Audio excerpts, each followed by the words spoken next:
Hello guys, ఈరోజు topic ఏంటంటే మనం కెమిస్ట్రీ నుంచి ఫ్యూయల్ అనేది నేర్చుకుంటామండి. చాలా షార్ట్ అండ్ స్వీట్గా ఉంటుంది. చాలా మోస్ట్ రిపీటెడ్ బిట్స్ అనేవి, ఇంపార్టెంట్ పాయింట్స్ అనేవి ఈ వీడియోలో మనం చూస్తాం అన్నమాట. సో యాక్చువల్గా ఫ్యూయల్ గురించి మనం తెలుసుకునే ముందు ఏన్షియంట్ టైం నుంచి మనం చూసుకున్నట్లయితే మొట్టమొదటిసారిగా బయోమాస్ యూజ్ చేసేవారు, బయోగ్యాస్ అనేది. తర్వాత కోల్, చార్కోలు. సో తర్వాత మనకి ఇండస్ట్రియల్ రెవల్యూషన్ అనేది క్రూడ్ ఆయిల్ నుంచే మొదలైంది, అంటే ఫ్యూయల్స్ నుంచే మొదలైంది అన్నమాట. సో అయితే క్రూడ్ ఆయిల్ని మనం బ్లాక్ గోల్డ్ అని కూడా పిలుస్తారండి. దాన్ని ఏమని పిలుస్తారు? బ్లాక్ గోల్డ్ అని కూడా పిలుస్తారు. అయితే ఈ బ్లాక్ గోల్డ్నే క్రూడ్ ఆయిల్ అంటాం అన్నమాట. అంటే మీకు ఆల్రెడీ తెలిసే ఉంటుంది క్రూడ్ ఆయిల్ అనేది ఎలా ఎక్స్ట్రాక్ట్ చేస్తారో. మనకి సీ వాటర్ నుంచి, మనకి సముద్రం లోపల నుంచి, లేదంటే భూమి లోపల నుంచి మనకి కొన్ని వేల సంవత్సరాల క్రితం మనకి క్రియేట్ అయిన ఆయిల్ అనేది బయటికి ఎక్స్ట్రాక్ట్ అయితే చేయడం జరుగుతుంది. దీన్ని అన్రిఫైన్డ్ పెట్రోలియం ప్రొడక్ట్ అంటారు. సో ఇది దేంతో కంపోజ్ అయ్యింది అంటే హైడ్రోకార్బన్స్ తోటి ఇది డిపాజిట్ అయ్యి ఉంటుందంటే ఇది ఒక ఆర్గానిక్ మెటీరియల్ అనే చెప్పుకోవచ్చు. అయితే ఫ్యూయల్స్ అనేవి ఇవి మనకి ఏంటంటే వీటి వల్ల మనకి ఏంటి హీట్ ఎనర్జీ ప్రొడ్యూస్ అవుతుందన్నమాట. అందుకే చూడండి, the substance which produce heat, ఎవరైతే మనకి హీట్ని ప్రొడ్యూస్ చేస్తారో వాటిని మనం ఫ్యూయల్స్ అంటమాట. అంటే ఫ్యూయల్స్లోకి ఏమొస్తాయి? ఇప్పుడు పెట్రోల్ వస్తుంది, డీజిల్ వస్తుంది, కిరోసిన్ వస్తుంది, తర్వాత వుడ్ వస్తుంది, కోల్ వస్తుంది. ఇవన్నీ కూడా మరి ఫ్యూయల్సే కదా. సో ఇవన్నీ కూడా హీట్ ప్రొడ్యూస్ అవుతుంది కదా. So on burning are called fuels అన్నమాట. చూడండి, coal, wood, kerosene, petrol, diesel ఇవన్నీ కూడా ఫ్యూయల్స్లోకి వస్తాయన్నమాట. అయితే the basic form of fuels are divided into 2 categories. అయితే 2 కేటగిరీలు ఉంటాయి. ఫస్ట్ వన్ వచ్చేసరికి ప్రైమరీ ఫ్యూయల్. ప్రైమరీ ఫ్యూయల్ అంటే ఇప్పుడు చూడండి, పెట్రోల్, డీజిల్ ఇవన్నీ చెప్పాను కదా. కోలు, వుడ్, పెట్రోలు ఇవన్నీ కూడా ప్రైమరీ ఫ్యూయల్స్ అన్నమాట. అయితే సెకండరీ ఫ్యూయల్స్ ఏముంటాయి? Water gas. ఈ వాటర్ గ్యాస్ తయారవ్వాలి అంటే ఖచ్చితంగా వాటర్ గ్యాస్ రెడీ అవ్వాలంటే మనకి ఖచ్చితంగా అందులో కార్బన్ మోనాక్సైడ్ ఉండాలి, అలాగే తర్వాత హైడ్రోజన్ ఉండాలన్నమాట. ఈ రెండు కూడా మనకి ఒక స్టీమ్ వల్ల, అంటే కార్బన్ బేస్డ్ ఫ్యూయల్ అనేది ఇక్కడ రెడీ అవుతుందన్నమాట. అంటే లేదంటే కోల్ అని అంటారన్నమాట. హై టెంపరేచర్లో ఇది మనకి రియాక్షన్ జరుగుతుంది. దీన్నే వాటర్ గ్యాస్ అంటాం. తర్వాత వచ్చేసరికి ప్రొడ్యూసర్ గ్యాస్. ఈ ప్రొడ్యూసర్ గ్యాస్ రెడీ అవ్వాలంటే చూడండి, వాటర్ గ్యాస్ అంటే కార్బన్ మోనాక్సైడ్ ప్లస్ హైడ్రోజన్, దాన్ని వాటర్ గ్యాస్ అంటాం. కార్బన్ మోనాక్సైడ్ తోటి నైట్రోజన్ కానీ రియాక్ట్ అయిందనుకోండి, దాన్ని ప్రొడ్యూసర్ గ్యాస్ అంటాం అన్నమాట. ఓకే.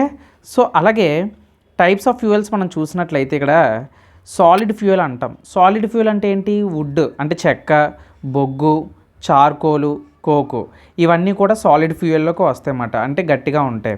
మరి లిక్విడ్ ఫ్యూయల్లోకి వచ్చేసరికి ఏంటంటే పెట్రోలు, డీజిలు, కెరోసిన్ ఇవన్నీ కూడా లిక్విడ్ ఫ్యూయల్. గ్యాసెస్ ఫ్యూయల్ వచ్చేసరికి మీ అందరికీ తెలుసు సిఎన్జి అంటే కంప్రెస్డ్ న్యాచురల్ గ్యాస్ అనే అర్థం. తర్వాత బయోగ్యాసు, తర్వాత న్యాచురల్ గ్యాసు ఇవన్నీ కూడా గ్యాసెస్ ఫ్యూయల్లోకి మనకు వస్తాయన్నమాట. అయితే ఇక్కడ మనం ఇంపార్టెంట్ పాయింట్ ఏంటంటే బయోగ్యాస్ కోసం నేర్చుకోవాలి. యాక్చువల్గా బయోగ్యాస్ అనేది కూడా ఒక గ్యాసెస్ ఫ్యూయల్ అనే చెప్పుకోవచ్చు. Which is prepared by excretory products of humans, animals, remaining of plants. అంటే ఈ బయోగ్యాస్ ఎలా అంటే దీనికి కావాల్సింది ఏంటంటే ఇది ఒక రెన్యూవబుల్ ఎనర్జీ సోర్స్ అండి. అంటే ఇది మనకి నార్మల్గానే ఆర్గానిక్ లాగా ఏంటంటే ఎనరోబిక్ డైజెషన్లో జరుగుతుంది అనమాట. ఎనరోబిక్ డైజెషన్ అంటే తినడం కదండి. ఎనరోబిక్ అంటే ఆబ్సెన్స్ ఆఫ్ ఆక్సిజన్ అనమాట. ఆక్సిజన్ లేకుండా చేస్తారు. ఫర్ ఎగ్జాంపుల్ ఇంకా సింపుల్గా చెప్పాలి అంటే ఒక ఆర్గానిక్ మ్యాటర్ తీసుకుంటారన్నమాట. ఫర్ ఎగ్జాంపుల్ చెప్పాలంటే ఇప్పుడు ఆవు పేడ, మనకి చెత్త, తర్వాత మాన్యూరు ఇలాంటివన్నీ వేస్టేజ్ ఉంటాయి కదా. కుళ్ళిపోయినవి పళ్ళు, వెజిటేబుల్స్ అన్నీ ఉంటాయా, plant materials, animal materials wastage అంతా ఉంటుంది కదా. సేవేజ్ మొత్తం ఫుడ్ వేస్ట్ ఇవన్నీ కలిపి ఒక దాంట్లో వేసేస్తారన్నమాట. వేసేసి ఆక్సిజన్ వెళ్లకుండా వాటిని కప్పెట్టేసినప్పుడు అందులో నుంచి కొన్ని గ్యాసెస్ అనేవి రిలీజ్ అవుతాయి అన్నమాట. సో అలాగా మనకి బయోగ్యాస్ అనేది తయారు చేస్తారన్నమాట. ఓకేనా. సో అందుకే biogas is the mixture of various constituents అంటారు కదా. ఇప్పుడు నేను చెప్పినవి మాట అవి మాన్యూరు ఇలాంటివి మాట, గ్రీన్ మాన్యూరు ఇంకా చాలా ఉంటాయి. అయితే ఇందులో మన గ్యాసెస్ మనం చూసుకున్నట్లయితే మేజర్గా బయోగ్యాస్లో మనకి ప్రొడ్యూస్ అయ్యేది మీథేన్ అండి. మీథేన్ తర్వాత హైడ్రోజన్ తర్వాత కార్బన్ డైఆక్సైడ్, నైట్రోజన్, తర్వాత కొంచెం హైడ్రోజన్ సల్ఫైడ్ అని చెప్పుకోవచ్చు. యాక్చువల్గా మేజర్గా ఒక 75% మనకి ఏ గ్యాస్ ఉంటుందంటే బయోగ్యాస్లో మీథేన్ అనేది ఉంటుందన్నమాట. మీథేన్ CH4 అంటాము. Found the largest amount of biogas అన్నమాట. బయోగ్యాస్లో ఎక్కువగా మనకి దొరికేది ఏంటంటే మీథేన్ అనే మనం చెప్పుకోవచ్చు. ఓకే. చాలా అంటే చాలా important. 50 to 70% primary energy component ఏంటంటే మీథేను. సెకండ్ 30 to 40% ఎవరు ఉంటారంటే కార్బన్ డైఆక్సైడ్. ఇలా గుర్తుపెట్టుకోండి. తర్వాత హైడ్రోజన్ సల్ఫైడ్, తర్వాత అమోనియా కూడా ఉంటుంది. ఇక్కడ వాళ్ళు మెన్షన్ చేయలేదు కానీ బట్ అమోనియా ఉంటుంది. Ammonia is chemical formula NH3. తర్వాత some water vapour. Okay, water vapour negligible అనుకోండి. సో ఇది కూడా మనకి ఎనర్జీ ప్రొడక్షన్లోనే యూజ్ చేస్తారన్నమాట. ఎక్కువగా బయోగ్యాస్ దేంట్లో యూజ్ చేస్తారంటే సింపుల్గా చెప్పాలంటే కుకింగ్లోని, లేదంటే ఏదైనా హీటింగ్లోని, లేదంటే ఎలక్ట్రిసిటీ జనరేషన్లోని కూడా యూజ్ చేయొచ్చు. ఓకేనా. సో ఇది మనకి బాగా యూజ్ అవుతుందన్నమాట. వేస్ట్ మేనేజ్మెంట్ మనం ఇలా యూజ్ చేసుకోవచ్చు, ఎకో ఫ్రెండ్లీగా ఉంటుందన్నమాట. ఓకేనా. ఎకో ఫ్రెండ్లీ అంటే మనకి ఎన్విరాన్మెంట్కి ఎటువంటి ఇది ఉండదు, హాని చేయదు అన్నమాట. ఓకేనా. అలాగే ఇది కాస్ట్ ఎఫెక్టివ్ కూడా పెద్దగా ఏమి ఉండదు. ఓకే. సో నెక్స్ట్ ఎల్పిజి చూద్దాం. సో ఎల్పిజి అంటే ఏంటండి, మనకి ఇక్కడ ఎల్పిజి అంటే లిక్విఫైడ్ పెట్రోలియం గ్యాస్ మాట. ఎల్పిజి అంటే ఏంటి, లిక్విఫైడ్ పెట్రోలియం గ్యాస్ మాట. యాక్చువల్గా ఎల్పిజిలోని మనకి మెయిన్గా చెప్పాలి అంటే ప్రోపేను బ్యూటేన్ ఉంటుందండి. చూడండి, LPG is majorly mixture of butane propane. మీకు వీటి యొక్క ఫార్మస్ ఎలా ఉంటాయంటే, బ్యూటేన్ అంటే యాక్చువల్గా C4 అండి. 4 కార్బన్లు ఉంటే దాన్ని బ్యూటేన్ అంటారు, C4H10. ఓకేనా. ప్రోపేన్ అన్నారనుకోండి, ప్రోపేన్ అంటే దీని అర్థం ఏంటి, C3H8. వీటి యొక్క పేర్లు చెప్పడానికి ఎలా ఉంటుందంటే CnH2n+2 అని ఒకటి ఉంటుందన్నమాట. ఓకేనా. ఫర్ ఎగ్జాంపుల్ చూడండి, n ప్లేస్లో 4 పెట్టండి, 4 2s are 8, 8 + 2 10. చూసారా 10 వచ్చింది. ఇక్కడ 3 పెట్టండి, అక్కడ 3 2s are 6, 6 + 2 8. చూసారా 8 వచ్చింది. సో ఆ విధంగా అన్నమాట. ఏనని వచ్చిందంటే సింగిల్ బాండ్ అండి, ఏనని వచ్చిందంటే సింగిల్ బాండ్. ఇది నేను కార్బనేటెడ్ కాంపౌండ్స్ క్లాస్లో చెప్తాను. LPG is majorly the mixer of propane and butane అన్నమాట. ఓకేనా. సో దీనికి కొన్ని హైడ్రోకార్బన్స్ కూడా కలిగి ఉంటుంది అనుకోండి. ఓకేనా. అయితే మెయిన్ ఇంగ్రీడియంట్ వచ్చేసరికి మనకి ఎవరంటే ఇక్కడ ఎల్పిజిలో బ్యూటెన్ అనే చెప్పుకోవచ్చు.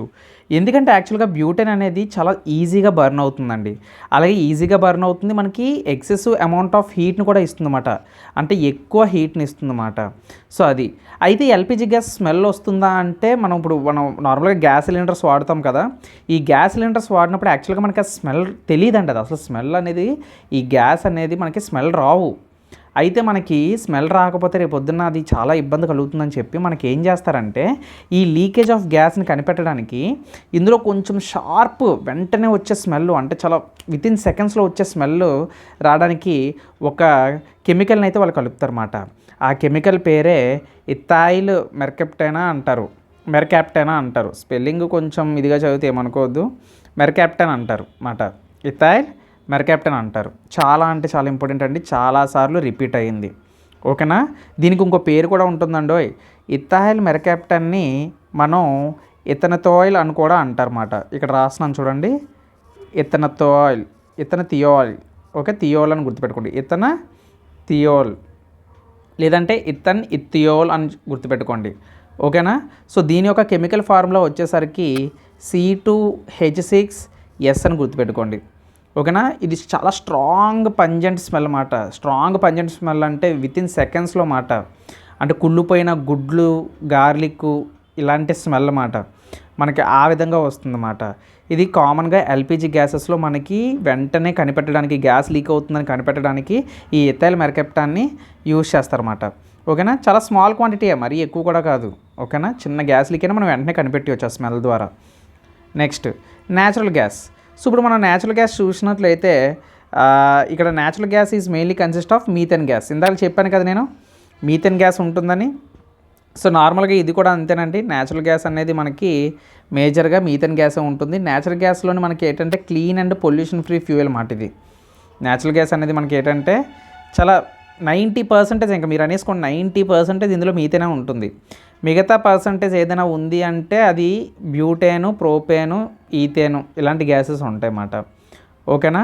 సో అది నెక్స్ట్ పెట్రోల్ మనం చూసినట్లయితే, పెట్రోల్ మీ అందరికీ తెలుసు, ఇది ఒక ఫాసిల్ ఫ్యూయల్.